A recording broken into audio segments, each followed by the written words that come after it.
అంతేకాకుండా తన తల్లి కట్టెల పొయ్యి మీద వండటాన్ని స్వయంగా చూసినటువంటి చంద్రబాబు నాయుడు గారు రాష్ట్రంలో ఉన్నటువంటి ఏ తల్లికి కూడా ఈ కట్టెల పొయ్యి మీద వంటలు చేసే పరిస్థితి రాకూడదు, దానివల్ల అనారోగ్య సమస్యలు ఏ తల్లికి రాకూడదు అనేసి ఆనాడే నిర్ణయం తీసుకుని ఒక మంచి కార్యక్రమానికి రూపకల్పన చేశారు చంద్రబాబు నాయుడు గారు ఆనాడు. అదే దీపం పథకం.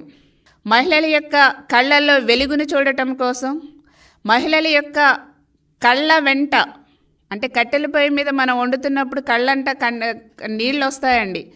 ఆ కళ్ళంట కన్నీళ్ళు ఏ తల్లికి కూడా రాకూడదు, ఏ తల్లికి రాకూడదు, ఏ అక్కకి ఏ చెల్లికి రాకూడదు అనేసి చంద్రబాబు నాయుడు గారు ఆ నిర్ణయం ఆ రోజున తీసుకోవటం జరిగింది. అదే దీపం పథకం.